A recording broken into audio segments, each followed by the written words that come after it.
Hello and welcome to another live stream for the Assumptions of Physics project. Today we are going to look at essentially how to construct a map between the physics and the math in terms of differential geometry. There are some pieces in the math that don't work quite right. There are some things that we have figured out. There are some things that are open. And so the idea is that we are going to go through all these pieces to see what we have, and if anybody wants to take the lead at figuring out all the pieces that are missing, that would be great. And this is sort of a prerequisite. I think it's a prerequisite to do things in field theory better, and so let's go through all of that. So let me figure out here the setup. I need to share from my tablet. So, share screen. There we go. So that should be it. And I can zoom in and I can see if I can write, and I can even write.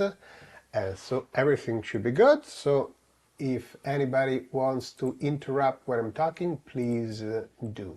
Okay, so the main thing is really to have our mathematical objects and our physics ideas linked. And so, in the math, we're going to have the vector, we have going to have the tangent space, we are going to have the differentiability, all these things, and we want to know exactly what are in the physics side so that we can go and do one-to-one.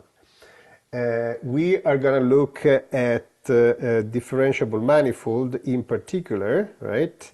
But we already know that this is not going to be sufficient because a lot of things that we have in classical mechanics, we want to generalize to field theories, and field theories are infinite dimensional spaces. Therefore, they are not manifold. The state space is not a manifold, and so already we need some sort of generalization of the notion of differentiability and so on, that it's more similar to what one does in variational calculus. So we basically would like to have a notion of derivative, differentiability that sort of is more general, that works better, that gets our physical meaning all together, so that we have everything and our cake and eat it too. So that should be the goal. And then, of course, you set the highest goal, you do little by little to reach the goal, and you get what you get, and you don't get upset if you don't get the whole thing. So just to give you a sense of what the problems are. So one of the things essentially the problem that has been going on with the transition of differential geometry from what it used to be in the 1920s, then I think in the 1950s it sort of started getting these more algebraic ideas where the tangent vectors are differentiation and not the infinitesimal variation. That's sort of the path where math went on one side and sort of disconnected a little bit with the physics, and there are some little pieces that sort of got lost in the middle. So a long time ago, like even when Einstein was doing thing, the prototype of a vector was the infinitesimal displacement. So you had, let's say, a space x, you had a point P, and you had a small delta P, and your differential was essentially an infinitesimal version of that. And that was the prototype for a vector.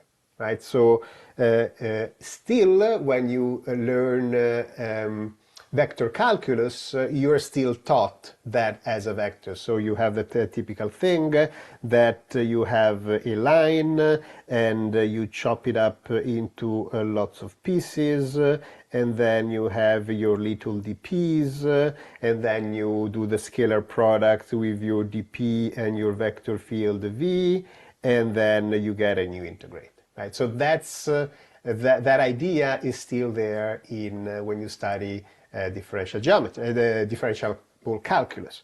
When you do differential geometry, instead, a vector becomes this map between a function of the space, actually a smooth function of the space, to a real number. There you go. And this is basically a derivation. And what the meaning of this is that you're applying the vector v to a function, and this essentially gives you the directional derivative. Let's write it like this: va partial a f calculated at some point p. And so this becomes the prototype for your vectors. And what's good about this is that since now you can apply a vector to a vector, you can sort of algebraically know the relationship between them, because if you are differentiating in one direction and then in another direction, you're going to learn something about the sort of the orientation of the different vectors. So you basically use these functions f's as tests to understand how the vectors are oriented, and then you can get different algebras on these vectors. And this has some advantages, of course. That's why mathematicians do it.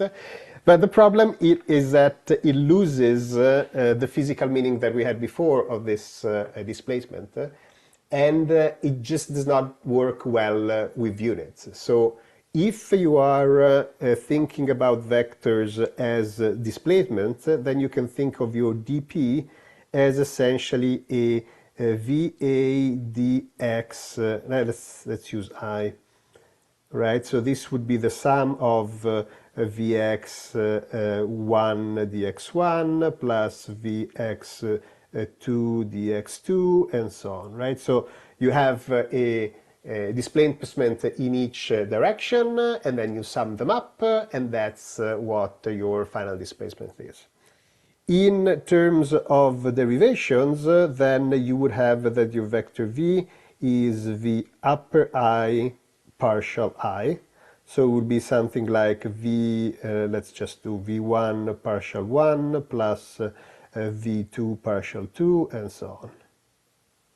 Right, so it's basically the gradient constructed by a vector in the old settings. And if you have this, the issue is that these partial derivatives, right, are partial derivative with some kind of direction. And so you're going to have the problem that you can't really sum this without having problem with the units. And there is a similar problem on this side, right? But what you typically, the way that you can typically think of this displacement is that the unit is inside the displacement. So this is a displacement of 1 meter. And then you're basically putting a scalar in front that says 2 meters, 3 meters, and so on. The problem is that you can't really do it with this because how can I say, because I wasn't able to make it work. Let's just put it like that. There is no sense that I can encapsulate the unit in the derivative, because the derivative is a map between something and something else. And so at the very least, it would be a ratio of the units of the something of the thing coming in and of the thing coming out.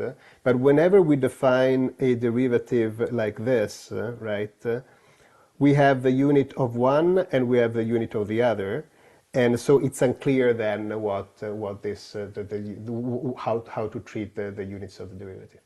And the other thing that you can see by going from one side to the other side is that the covariance of the component is completely different, right? So these are covariant components, while these are contravariant components. So if we were to write that the work is equal the force times the displacement, right, in the old version, well, the force is, the components are down, and the elements of the displacements are up.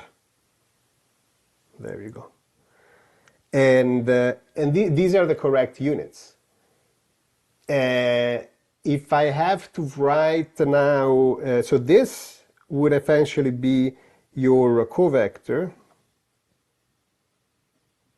and this is your vector. And so the other way that you can write it is that the force is a function of the infinitesimal displacement that gives you the work. And so this is what allows essentially the physics to work. Now, if you want to use the other side, like the other way to think of the vector as a derivative, it's not clear now how you would parse this element.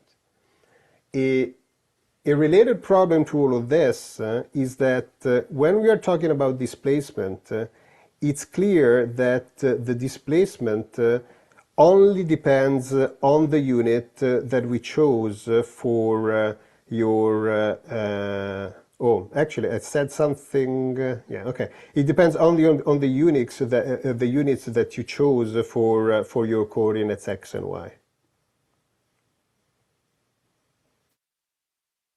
And I realized that I said something slightly wrong. Okay, so let me get correctly what happens with displacements and units. So when we say dx, right, the units of this is still, I said it wrong, it's not that this is a meter, is that this is a displacement that is given by a unit in the coordinates. So this knows about the coordinate, but this displacement here does not carry any unit.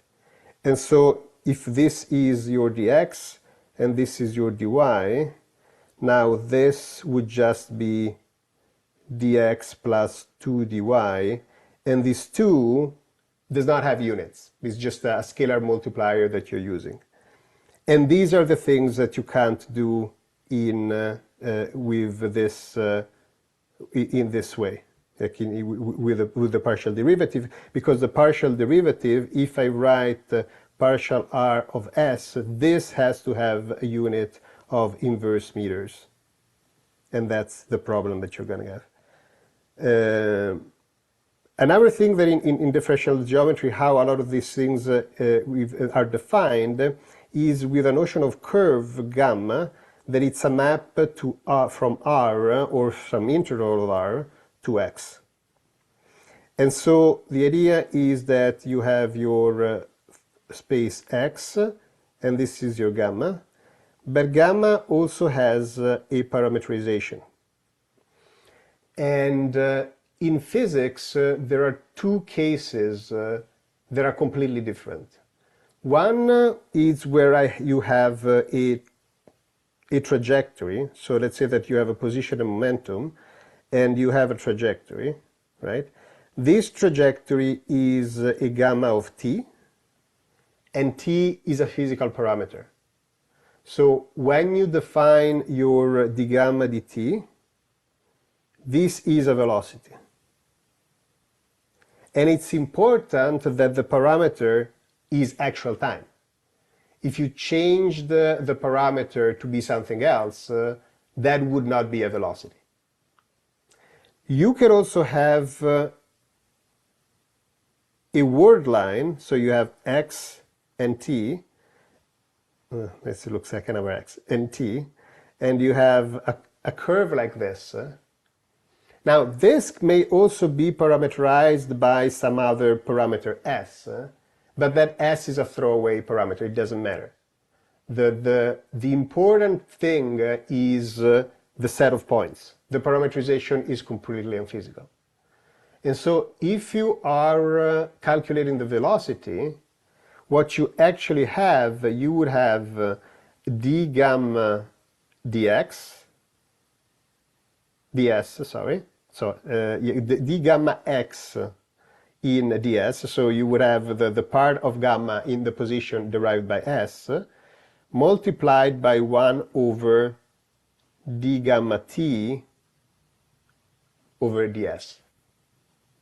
And because you have an invertible transformation between s and t, then this is a total differential, so you can write dx dt, dt ds, and then I exactly did the wrong thing, ds dt.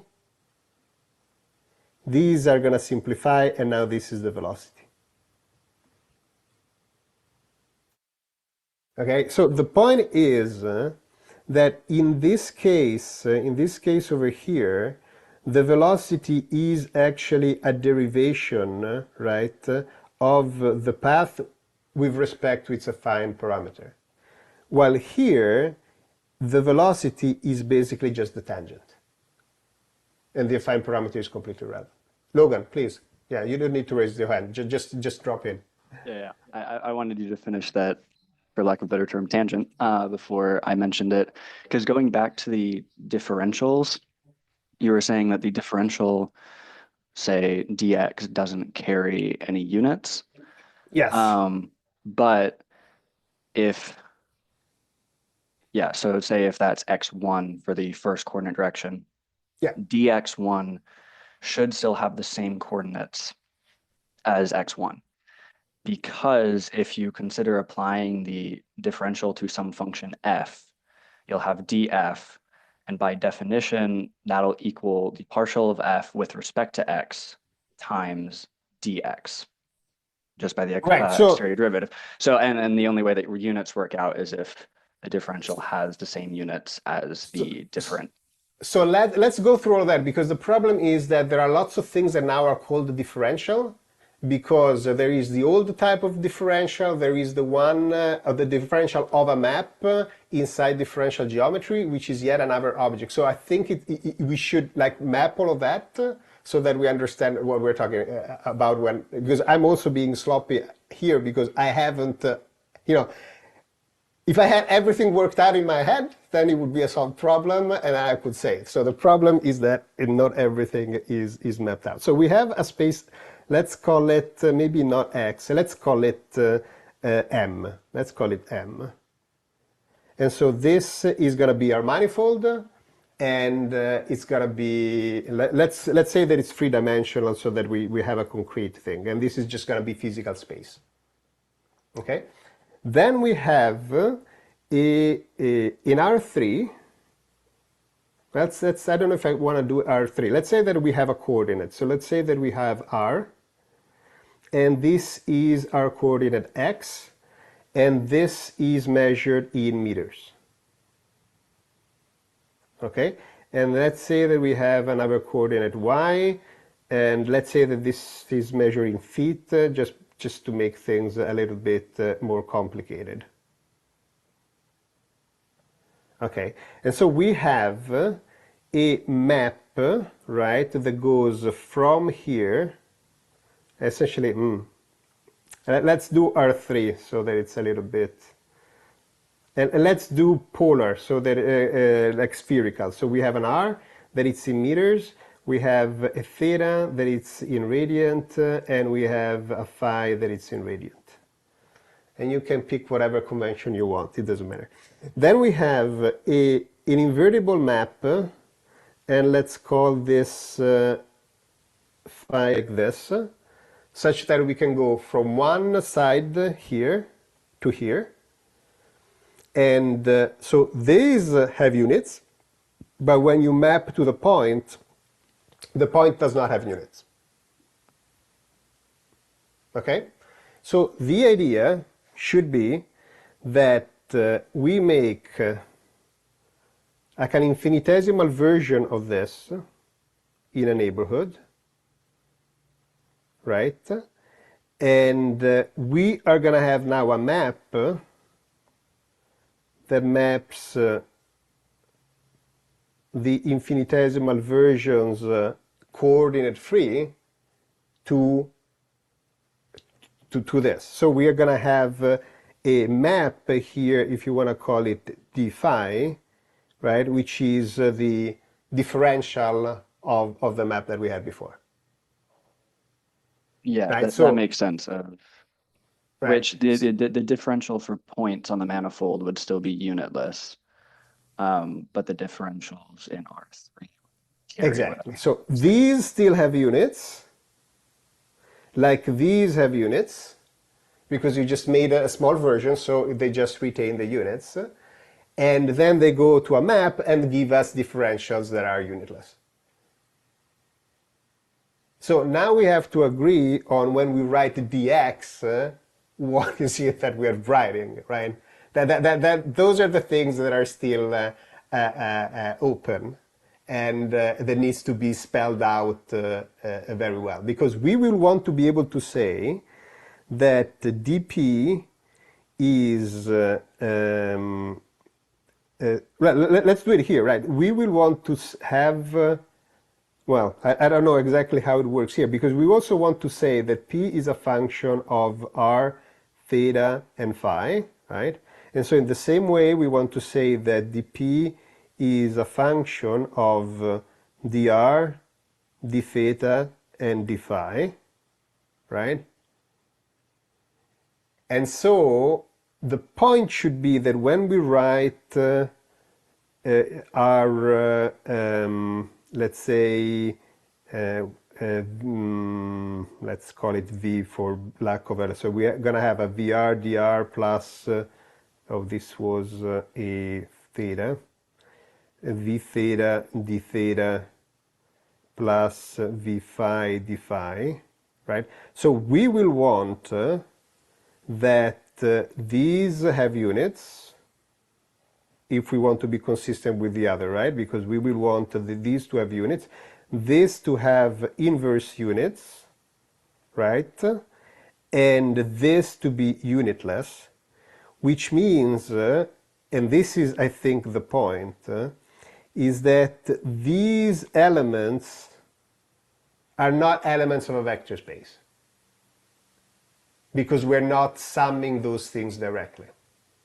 This is just an expression of the map from one side to the other. And so I think this is one of the things that is missing. Like this is useful to me because we're going through all the pieces. When we sum things here in R3, again, we can't just sum R and theta and so on. So technically, this R3 is not a vector space.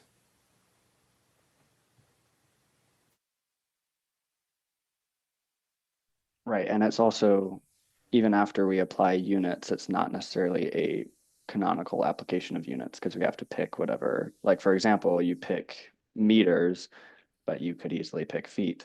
Um, Right, and so this then is that what carries Ian is over says, through the right? If we, mapping. sorry, go ahead. No, I was just going to say of that, the fact that there's not a unique characterization of the units on R3 carries over then into our mapping phi to the manifold of, in Exactly. general, nothing is unique. Right. So we would have, as Ian says, you should have an example with the other. So let's say that we have x, y, and z, and these are meters. Then we would have another map here, which I don't know how to call it, well, psi, whatever. And then we also have a map between the two, right? Which is, well, I haven't defined the direction, so let's say phi psi minus 1, something like that. I don't know. So, okay, so that's part of the problem, trying to understand exactly how these things work. Because in some sense, we could say that we have a vector space.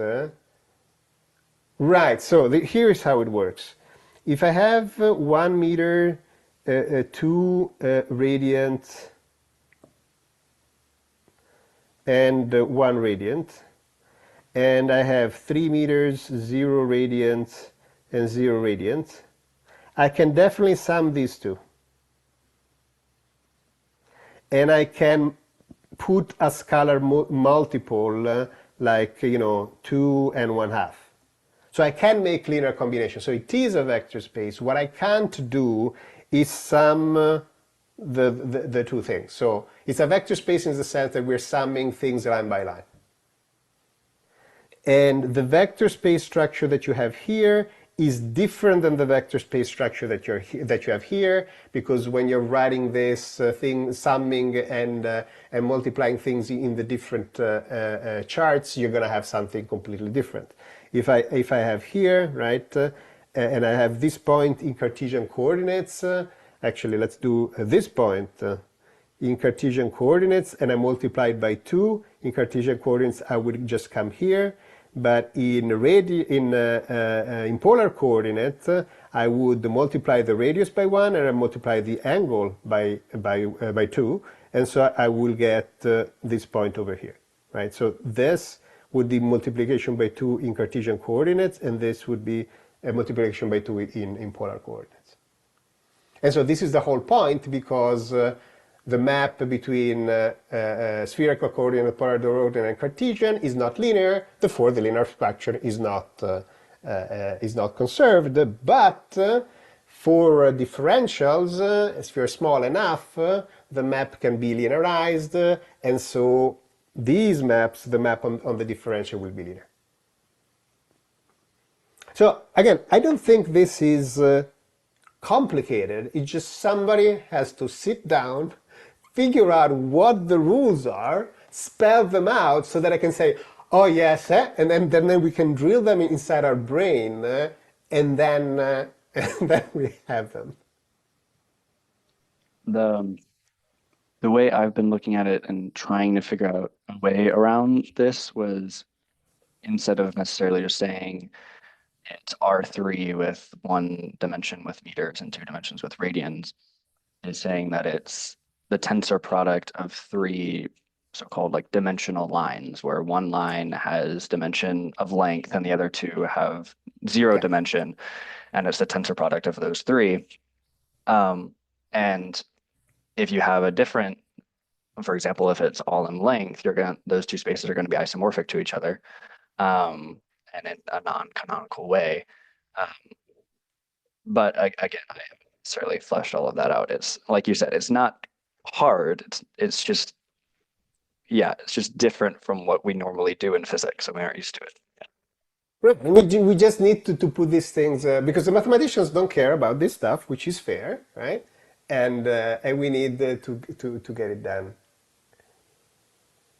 I do Ian think says that. though we might need to be careful, like distinguishing like the coordinates and the tangent spaces, because coordinates, like we are used like in flat space, we are used to like ignoring the difference because we can. Like like X, Y, Z are just uh distances, and we use them as coordinates. Like I can always, it's easy to confuse the coordinate system with the tangent space at the origin, right? Like they are one to one. Because I don't know how like you typically set up coordinate systems on like a curved space, because then I'm not sure if it even makes sense to consider all of them to be distances. Like, do I actually use like coordinates that have units like meters if it's in a curved space not obvious what kind of distance that would correspond to, right? Because I guess it depends on the path that I'm taking or something like that. So I'm not sure if they're if I want to use like units for coordinates if in a curved space the meaning of these coordinates is like non-obvious. Like Oh yeah, I because don't have a Cartesian frame where I know this coordinate means some distance, right? So in the tangent space, it's different, I guess. Like there I really have something linear or something similar, linear with units. But for coordinates, I'm not sure. We're just discussing like a very special case where you have flat space where it's easy to confuse the coordinates with actual distances that where the meaning of the units also is like straightforward. On a curve space, I really don't know if you want to put units on these coordinates because I don't know what these coordinates mean. I think I just use them to, to have numbers to give to any point. Does make Which sense? with because the units are coming from this the local charts and then the collection of something called.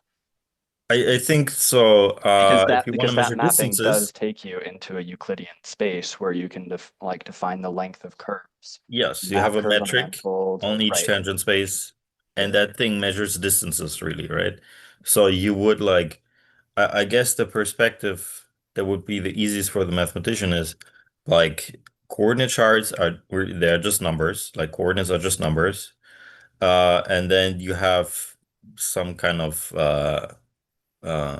displacements in coordinates, still no units, and then the metric would give you any distance that you want. And I guess a radian is, it's an arc length. So Tobias, But no, still, no, no, no, no, no, no, no. no? No, because this is all pre-metric, right? We need to develop a notion of units and all of this that has nothing to do with distances because when we are in phase space, we don't have a notion of distance, right? So Okay, we have a symplectic form then. right, but all of this has to be even, it has to work in a space where there is not even, like, there is no geometry. So our manifold could be a sample, an output for an analysis of a blood sample, right? Hmm. Where the numbers are the concentration of I don't know white cell per liters or what it can be any of these things. Like there is Yeah. absolutely no notion of distance there. So the coordinates are really like you should really think them as you put goalposts around to know where you are. That's it. The only Yeah. role of the coordinates is to tell you to make a one-to-one map with the Yeah. points. And what the units is basically telling you what those number means so that you can correlate them to some actual physical experiment that you're going to do to get Yeah. those numbers. And so whatever those things are, we have to be completely agnostic. Okay. Right? And again, when you think about units, you should stop think about just physics. Think any realm of size because this has to work with any realm of size. If you want to do economics, this could be the prices of I don't know the stock market. Like even though they are not continuous, you are gonna think them as continuous anyway because you're taking averages. I have no idea. Like you need to like the whole framework needs to work for that as well. Because in general, the functions that vectors in the tangent spaces act in the mathematical sense, yeah, they're just smooth functions from the manifold into R. Yeah. But if we want it completely general, then functions map from the manifold into some dimensioned space. There might be a function, say, on a manifold that gives you a length, like at each point associates a length, sort of in the same way the chart does, but it's just a function. Yeah. And then that way, when you apply the vectors, you're going to mix and everything. Yeah. In So that this is sense, there has to also be in that sense, there has to be a notion of units without a metric, say, because you might have functions on the manifold with units, and you have to know how to operate with those. yes. So Ian is also pointing out for the dimension, the problem of the dimension is that once you start accepting nonlinear transformation, even the notion of physical dimension kind of breaks down because it's kind of your physical dimension might change as you go because you have a map that it's linear in one place and quadratic in another place, right? So even that, even the notion of physical dimension, it's something that it's a special case of this. And quite frankly, it's exactly one of those things that I do not know whether makes sense, like Tobias was kind of mentioning, in a global scale. So I don't know if the notion of units actually always, in physical dimension, always makes sense in the tangent space, because you have linearity, because you can say this is double than that, and then you have things that sort of you know how to handle. And being an inertial frame, right, also means I can have a proper notion of time, a proper notion of space, and all that. And they might be concepts that sort of break down in the general case. And this is exactly why I want to have all of this spelled out, to understand whether the concept of physical dimension is something that lives everywhere, all in the tangent space, what are the conditions, and so on. I have no idea. So far, the most promising way I've found to look at it, which this is something I have to dig more into because I'm by no means an expert, is because, like you were saying, you might follow some curve on the manifold that changes dimension as you go along it, and you have to find some way of dealing with that interpretation. Is to instead of just treating the manifold and tangent spaces attached to it, and treat the whole thing as fiber bundle that locally has a product structure. So locally, each dimension is distinct from each other. It's product structure, but globally, that product structure might not apply, and the fibers are twisted and the dimensions get mixed as you travel along it. So far, that is what I've seen as the most promising way of. Yeah. So I think I agree. I just want to see it all spelled out, to see, oh, I want to see the counter example where you say, for example, if I use this map, I have this problem. And so these are all the things that I haven't had the time to look at it.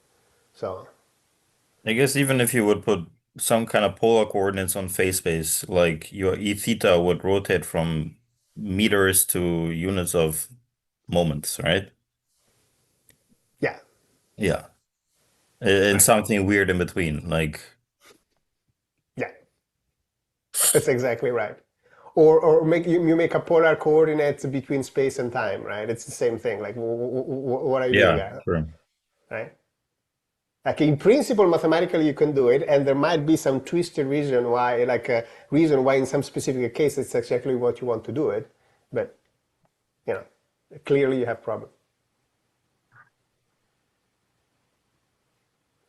So question from the chat: transforming Cartesian to polar coordinates, so the pullback of differential leads to r d theta, which has the correct unit. Isn't space domain of theta wrong for physical modeling? So these are sort of what is the correct thing to do. It's like I want to understand what are the rules to know that something is correct or not correct, or in which sense that it's correct, because mathematically you can do everything, right? So just to, like, if I go back to space and time, like, it's clear to me why time is special, because whenever I have a word line, right, I have a word line, and I have time, right, and I have space, the word line, whatever parameterization I use for any word line, right, time has to be an invertible function of this. So it has to be a strictly monotonic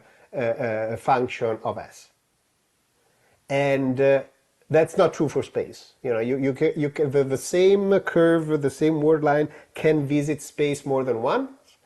The word line cannot visit time at the same time more than once, right? So that there is something that is really different between time and space, and this is why you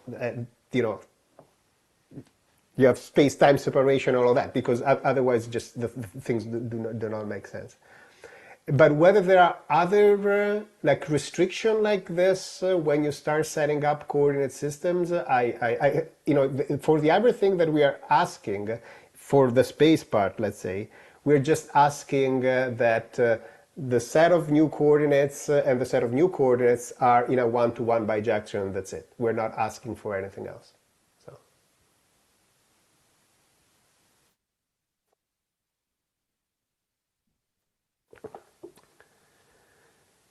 Okay, Julius says probably you should not you should distinguish different manifolds from Riemannian manifold. Yes, so all this that we said, like this part of units and points, does not even need differentiable manifold. So it has to work even if the structure is not differentiable. Then when we add the differentiable manifolds, we need to be able to work with the coordinates in our displacements, and that and that's the differentiable part. And then on top of that, we can add the Riemannian manifold in case we have a distance. And then there are going to be some coordinates that maybe are better because they are arc length to that distance in some sense, I don't know. And then there are or you have a symplectic manifold where now you have a special set of coordinates, which are the Darboux coordinates, so the conjugate pairs. And also you use those because they play well with a symplectic form. But all those things are afterwards, right? First, we need to do the thing for this so that it works well.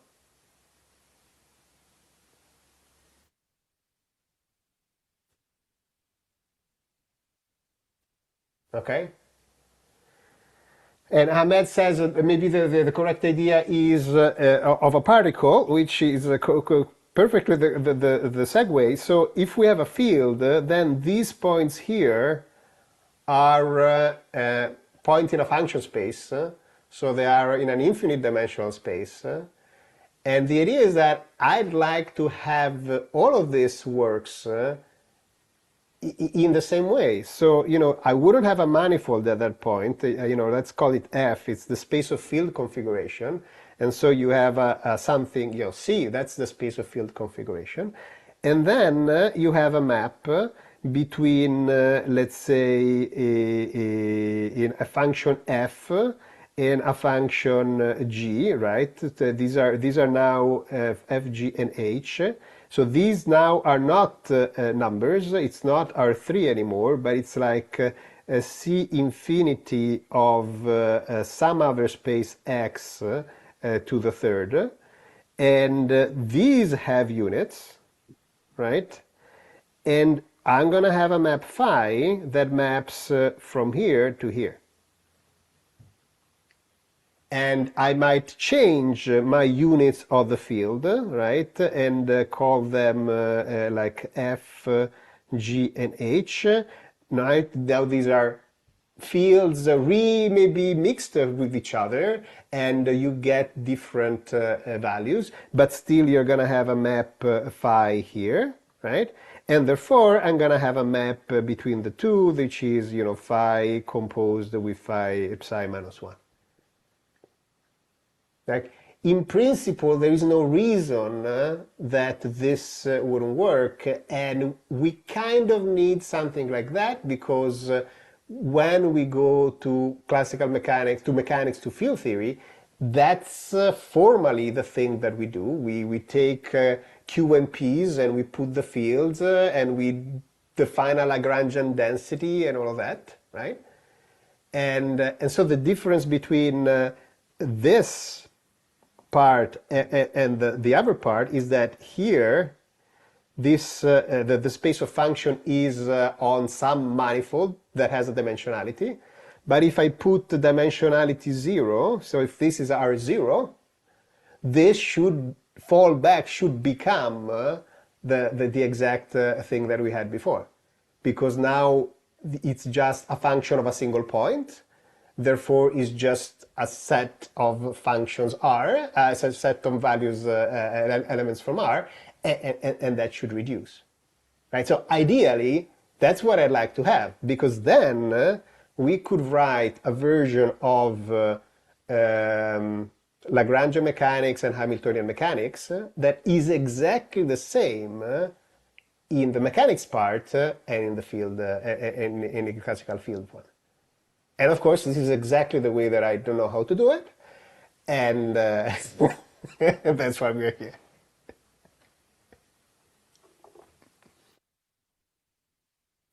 So let me tell you a little bit so I'm doing a little bit of thinking on this for the differentials. How do we can get a notion of differential that can work in this infinite dimensional context in a way that is the same also for the finite dimensional.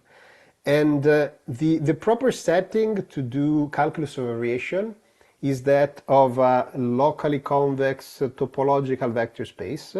So you have a vector space V, which means you have an addition and a scalar multiplication, and you have a topology that tells you that gives you a notion of convergence. So it tells you whether the limits of the I goes to a V, right? It tells you whether it answers the question whether you have this or not, and it uses the standard tools of topology to have that. So the locally convex, it's kind of a technical detail for now. It just means that you have enough linear functionals to be able to distinguish points.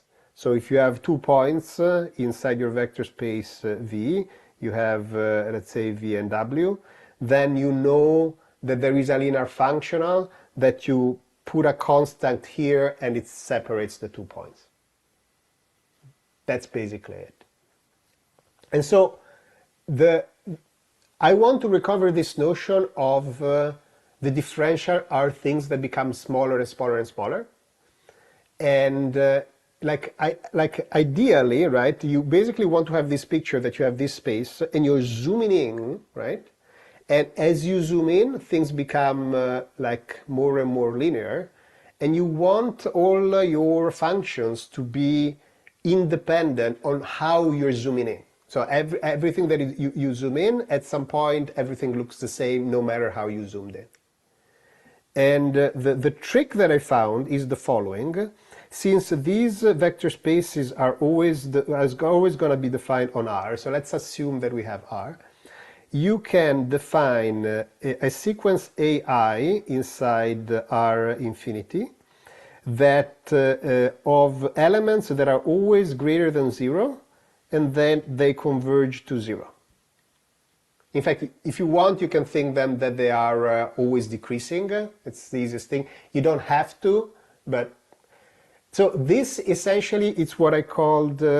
I don't even remember how I called. I call it a convergence envelope. Is that a sequence of sequences? No, it's just a sequence. One sequence. Why R infinity then?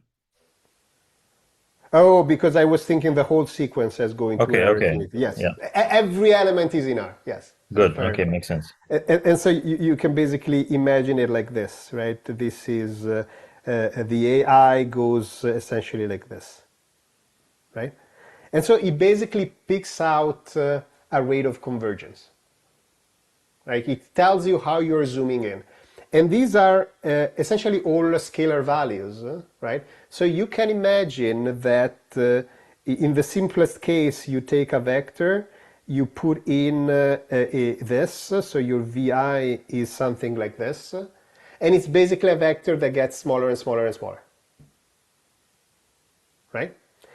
So what you want to define now, let's say that you have a sequence VI, and you do the limit,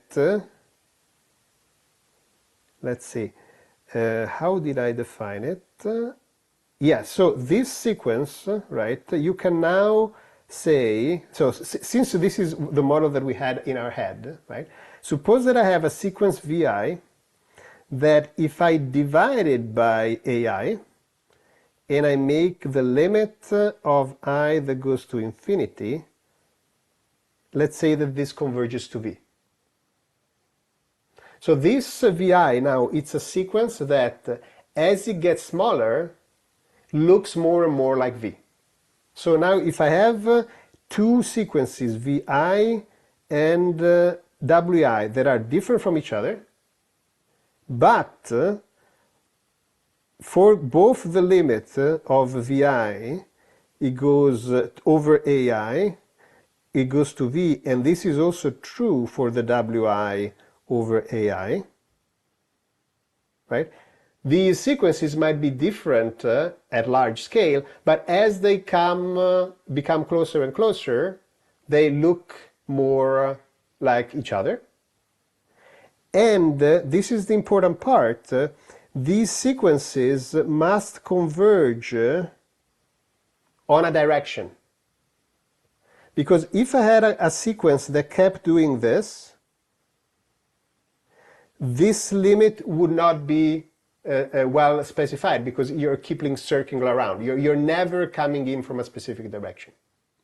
Right? So a sequence like this is something that at large scale might do weird things, but then as we get smaller and smaller and smaller, it basically says, okay, I'm converging to zero along this particular direction. And to me, these are what the differentials are.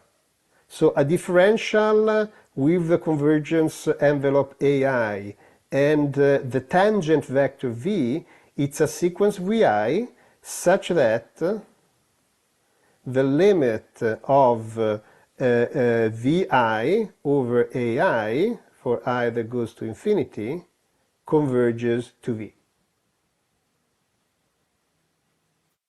And the cool thing about this construction is that we said AI were real numbers. You could put complex numbers, you could put rational numbers, you could put any field, and it still works. Because all those fields have a topology, have a notion of zero, have a notion of convergence. So you can say, oh, give me a series of complex numbers that converge to zero. It will work. So you can make rational, like a rational, what's it called, differential. You can make whatever differential you want. And the cool thing is that you see, this is the trick. We are dividing by a scalar. This is the scalar. Because the problem when you're defining the derivative, the thing on top can be a vector, but the thing on top, on the bottom cannot be a vector. It has to be a scalar. And so this kind of solves the problem.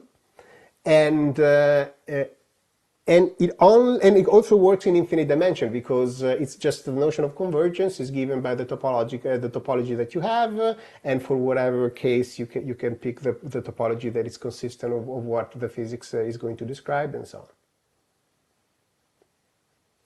And now, if I remember how to do it, I would have to maybe consult my notes. But now you can have a map phi that goes from V to W.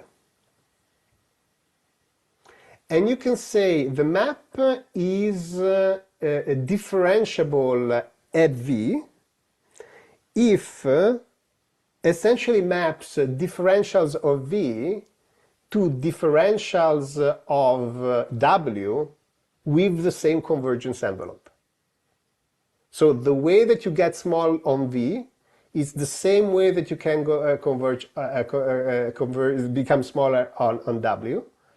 And so what you basically want to be able to say is that d phi of dv with a convergence envelope I and with a tangent vector v is equal to a differential on W with a convergence envelope I and some, let's call it dv over dw, a map that takes the v and gives you the new tangent. And I have worked out the correct definition to make this work, and it works. And the cool thing is that defining these things properly, this map is automatically linear. This recovers the notion of the Frechet derivatives in normed spaces. It recovers, there is like the one that is used in variational calculus that I don't remember how it's called. But the point is that there is a trick in the definition that makes it so that you don't have to impose the map to be linear, because in the Frechet derivative and this other derivative, you impose the map to be linear. And that there is a sort of a clever bit that allows you to say, no, you demonstrate the map is linear. If the map exists, it has to be linear. And so I tested this against some corner cases that other mathematician told me, oh, you should check because you could have a map that in R2 where you are where the directional derivatives sort of is the same, like is well defined in every line, but it's different, so you don't really have a derivative at a point. And the cool thing is that the definition here allows these sequences to explore enough for the neighborhood that if you are in that case, you wouldn't be able to write this. You wouldn't be able to write this. You would find a particular convergence envelope with a particular motion of the sequence that would pick out that you have a problem, and it wouldn't be able to do it.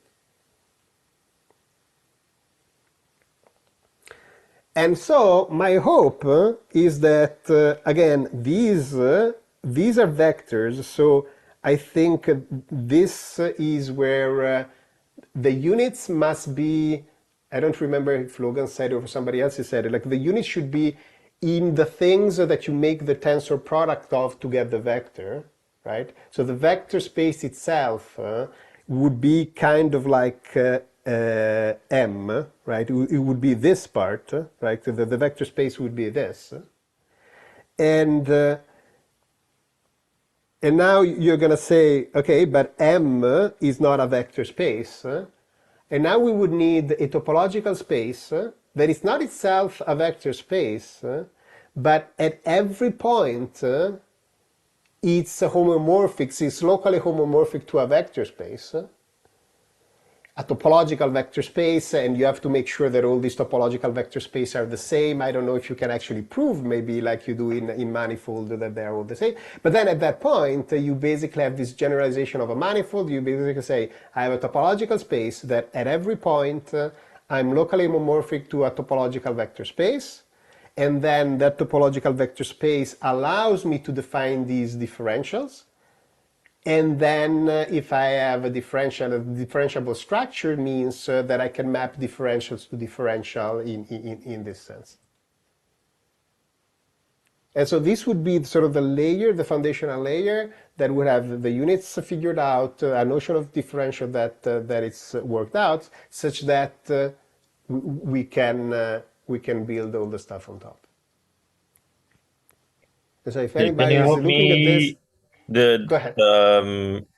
repeat the definition of your differentials? So there are basically a pair of some convergence envelope and then some vector, which is like the kind of limit vector, right?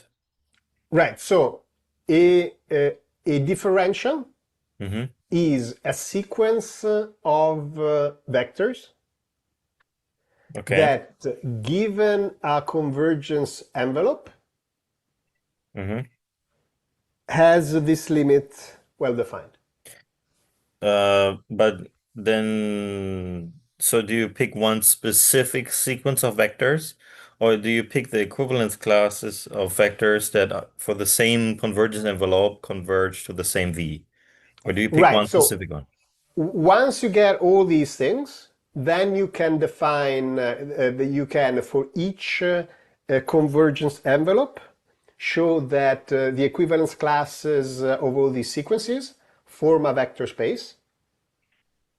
Okay. And that's essentially going to be your tangent space. For And if, then, for one fixed convergence envelope, you get one tangent space? yes, but then Uh-huh. since you define all your derivatives to be independent of the convergence envelope, Mm-hmm. now you don't care anymore which one you pick. Okay. Right? And the idea of differentiability is exactly the fact that you're saying, I don't care, I have a space, a set of functions, of things that I'm studying, for which the convergence envelope does not matter. Okay, so there could be some functions that are differentiable for one specific convergence envelope, but then not in others, and we actually No, no, not no, no, call them no, differentiable.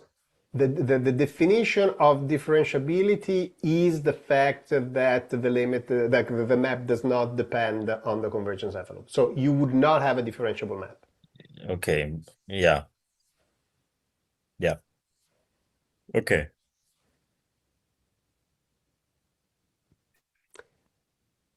So in And the final tangent space, I could have I pick one convergence envelope, but it doesn't matter which one. And then each I mean then each differential is still just characterized by this one limit vector, as I would expect. that's a little bit tricky because if you change the convergence envelope, you might make the sequence converge to zero instead of convergence to the vector itself. Mm-hmm. So Okay. there are some like holes there that needs to be tidy up and Mm-hmm. understand exactly what happened. Okay. Okay, let me go through the chat in reverse order. Julie's asking which norm should we take the envelope convergence. So there is no norm in this sense. So the convergence envelope is it's a sequence that converge with a topology, right? So in this case, since we're doing R, the topology is generated by the Euclidean balls, and so you can use the Euclidean norm. But in principle, as I said before, all of this machinery should also work with fields, and I have no idea what topology you would put on the fields, but there should be one because the fields is a group and there's going to be a topology compatible with the group. And I have no idea if all fields admit a topology that is generated by the norm, so I don't know. But point is, since we're working in R, it's just a standard notion of convergence. It converges to zero because there is an epsilon, and at some point you're going to always be inside that epsilon. Then Ian says differentiable manifolds have to be compact. No, differentiable manifolds like R, for example, R is not compact, it's locally compact, and it's differentiable, and it's not a problem. See if there is anything else.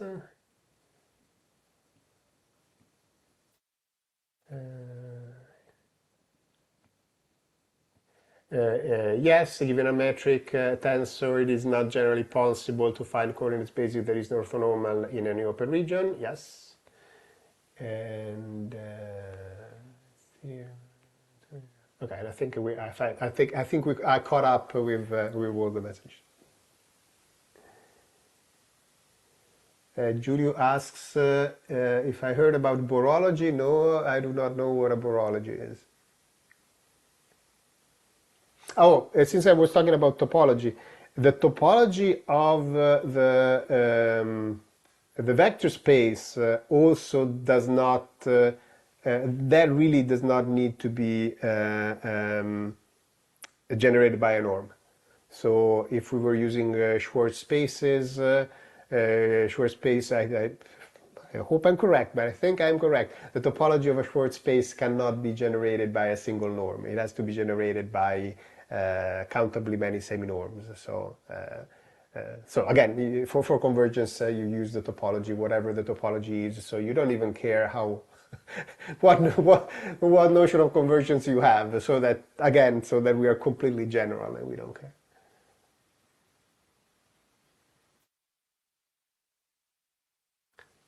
So it's been the hour, so I don't want to put other pieces of, because there are other pieces, but I think we covered enough. So I'll just wait to see if there are other questions or comments.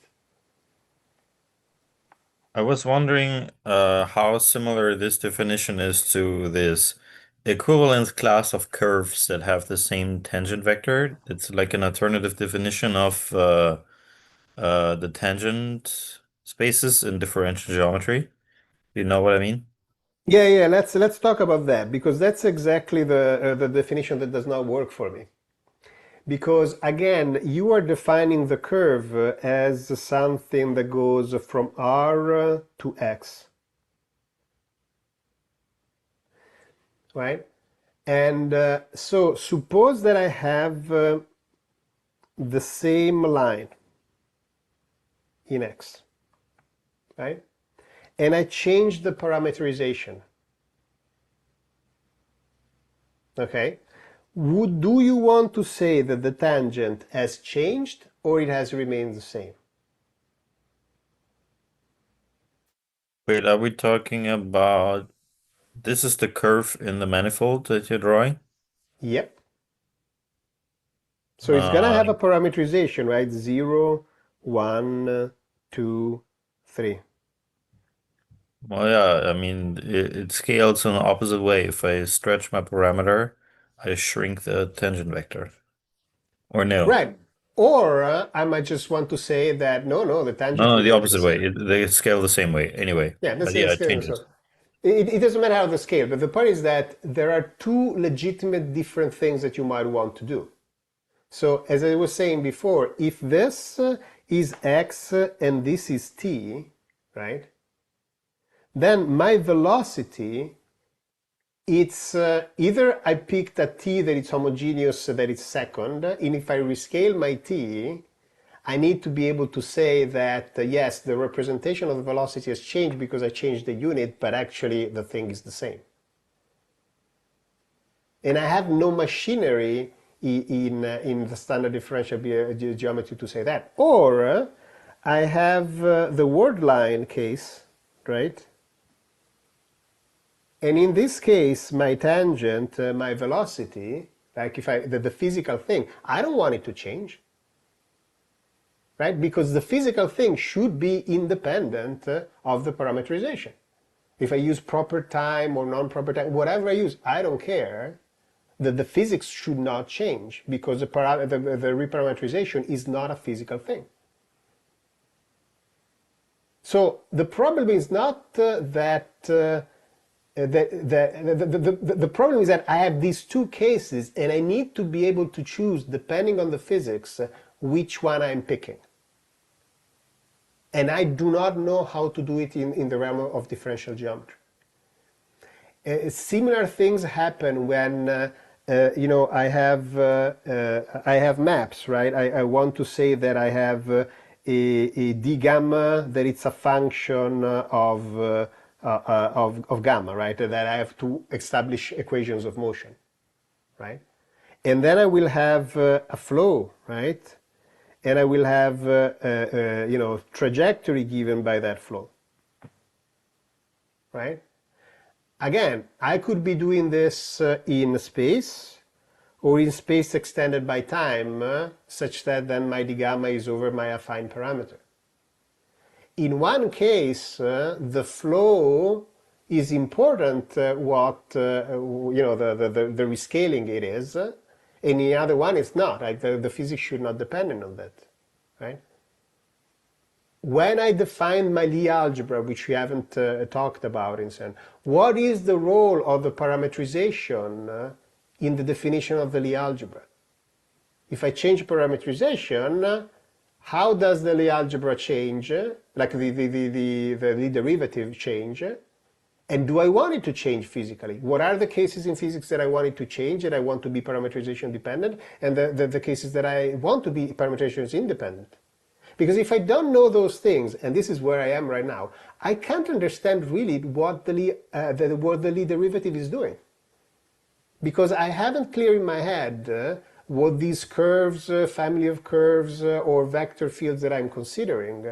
I don't know what the parameterization is, what is it represented physically, and how should I should enter that.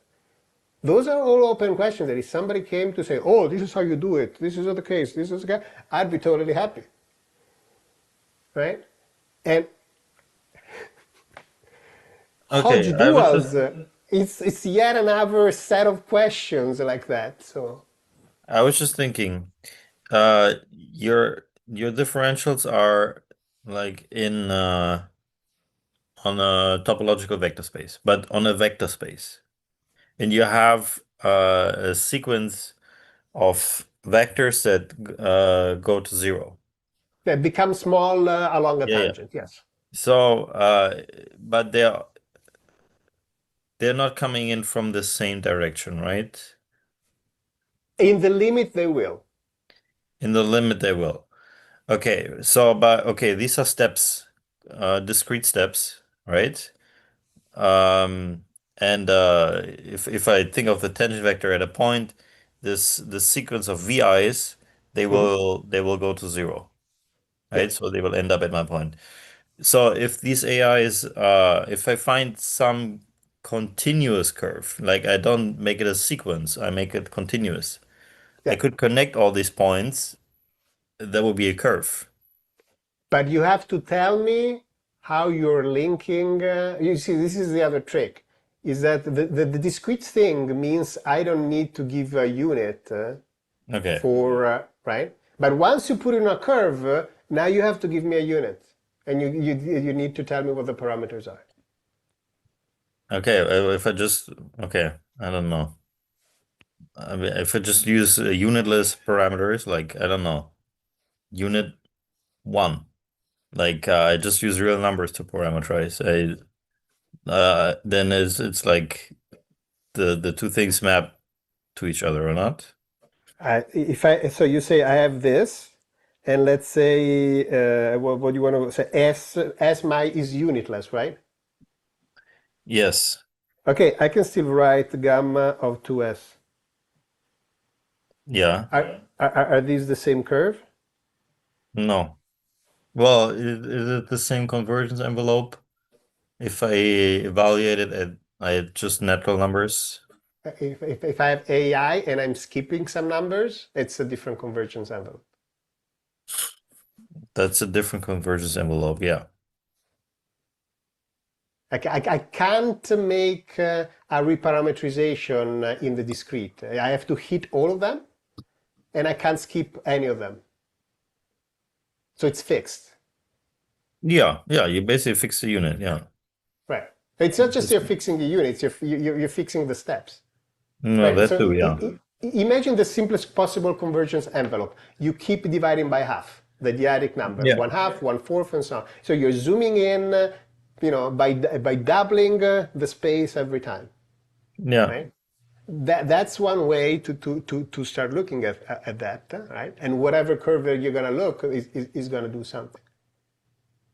But Mhm. it's always relative. There's no continuum that you need a unit to understand exactly what the time steps are because you need to like you can't reparameterize it. That's basically the Yeah. trick.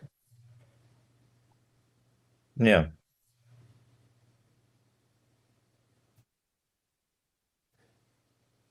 Okay, let me go back to the chat. Does your definition and possible mapping between manifold and topological vector space possibly work better under rigged space instead of vector space? If you mean by rigged space the rigged Hilbert space, there is absolutely no need for any of that. In the sense that you just need a topology. So whatever thing that you think is physical, it's going to have a convergence and you use that. So the choice of the topology is completely, and the choice of topological vector space is completely independent by this machinery. Like the only thing that you really require is that your topological vector space is locally convex. And you need it not because you can't define these things, you can still define these things. It's just since you don't have these linear functionals when you go to write the derivative, you basically don't find, how can I say, it's like you don't have enough linear space to define, linear functional to define where your derivative is going. So for example, if I remember correctly, the LP spaces with p less than 1 have no linear continuous functional except from the 0, right? And so since the derivative has to be a continuous linear functional, then the only derivative that you have is 0, which is not very useful. It basically means that you can't analyze the first order convergence with that topology. So it's just not useful. I wish that I would know what are physical requirements that are necessary for this. A requirement that it's equivalent if you're working with ensemble spaces, which are the thing that we're trying to develop this for, is that you have enough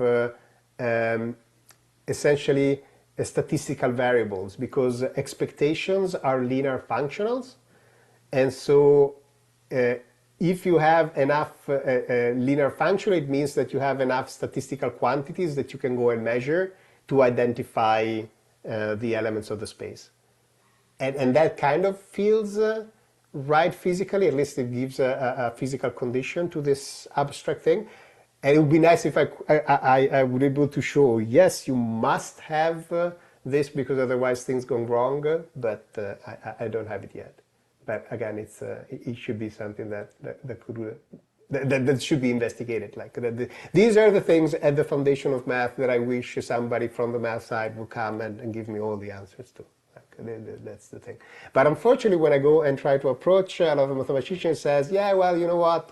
Most people don't stay there and think about these, foundational issues of how to define derivatives and so on.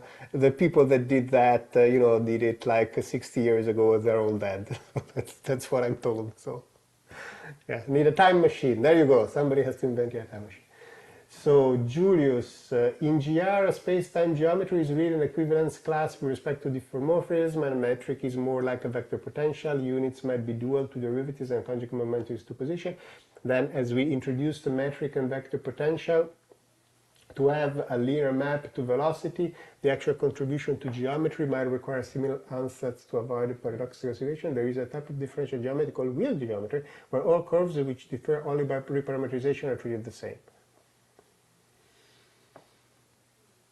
Yeah, as I said, the caveat is that sometimes we will want to be treated the same, and sometimes we don't, and so we need to understand which. I just want to have all these things spelled out. And there's Ian says that I think Frederick Schuller, I don't know who is, that I'm victims of matrix witchcraft, and so the difference with convergent envelope is that scaling the points in it does not give the same size. Yeah, so the whole trickery of the convergence envelope is that by using a discrete sequence, we avoid the problem of units in the definition of differentials. That's basically the trick. And then the further trick is the definition of the derivative to be independent on the convergence envelope, so that you can say, okay, we don't care anymore, because the only thing that we care is how the tangent vectors are mapped to the other tangent vectors. So now whatever sequence you have, it doesn't really matter. In fact, one other thing that I didn't show is that dv dv, where we have ai and v, this can always be written as a sequence that is aiv plus, let's say, some, let's call it wi, and these wi converge to 0 faster than the ai. So this is basically the residual. So ideally, we could make a Taylor expansion of this thing. So this is, this sequence, let's say it's smooth as 1, right? But then you can imagine to say ai plus ai square some other, I don't know, w, plus some other thing, zi, right? The convergence faster than the ai square, right? So we could construct things like this that maybe gives us a sense of what things like even the, what is this? I always wondered, like, is that something? Well, there might be a way to actually show how this is related to type of sequences like this, so that we understand what the double differential is, as opposed to the dB square. So there might be space to futz around with these things and understand things even more.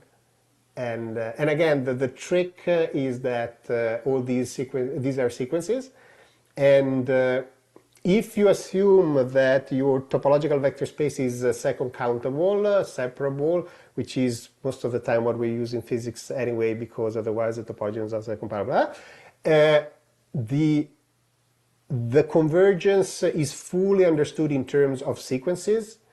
So this would also tell you that this is the correct way to do it. If your topology is not second countable, probably you would need nets, and I don't know if you can do this with nets, but a topic for somebody else to explore.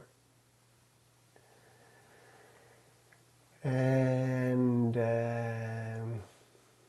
there was some work where entire geometry was decomposed into projective and conformal geometries, knowing those two would reconstruct the whole geometry. So yeah, I don't know those things, but again, all the type of geometry requires a notion of differentiability, and so again, my methodical nature, I want to have worked out a notion of differential and differentiability that does not care about the geometry, so that then we can construct all the geometry on top.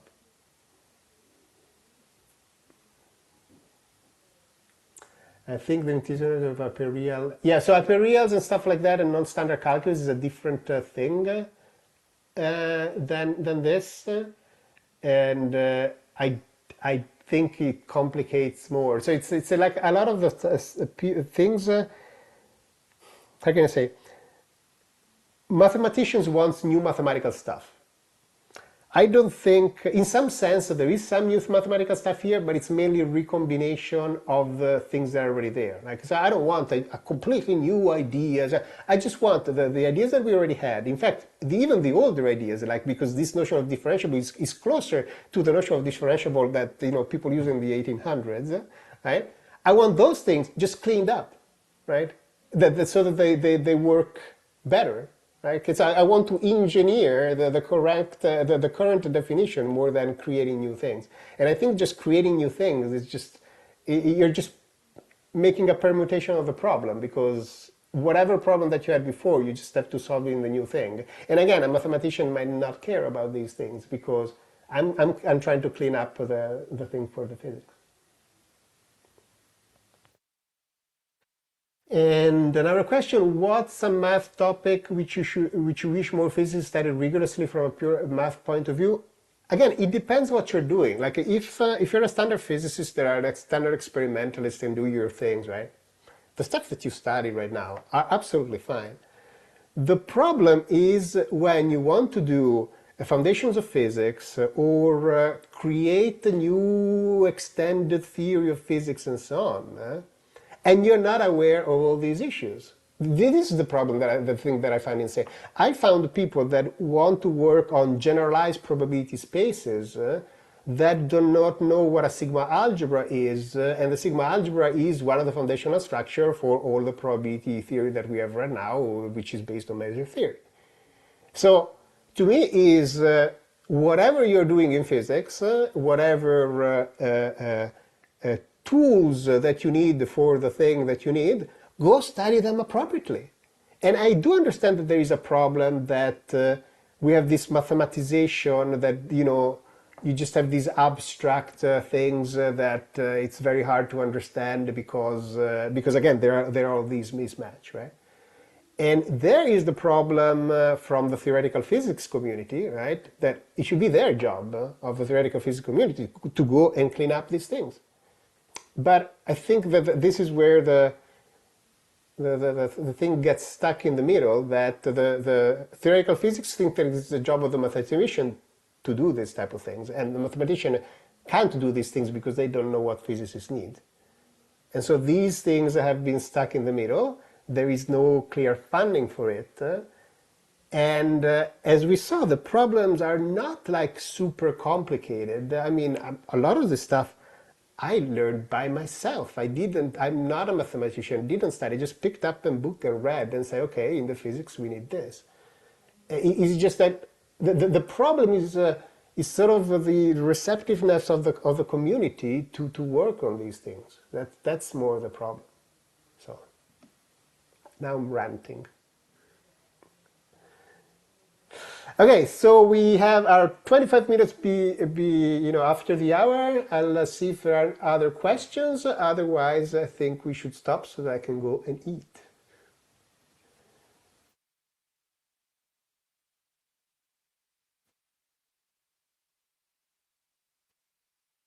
Okay, so we close it here. Thank you, everybody. Thank you, Logan, Tobias, for being online. Thank you for the question in the chat from Ian, Ahmed, DRDCA, which I don't know what that, and Julius. And I won't be here next time because I will be preparing for a conference, and then I will be coming back from the conference, and then we have the what's it called, the summer school. So if anybody here wants to join the summer school, there is still time to go and get it and sign up. So I don't know that it would make sense to do it the Saturday right after the summer school. So I think the next time should be the one afterwards. So let me get you a date. So it's gonna be a month afterwards for the next live. It's gonna be July the 4th. Ooh, happy day to all Americans. Okay, so see you on July 4th. Bye, everybody.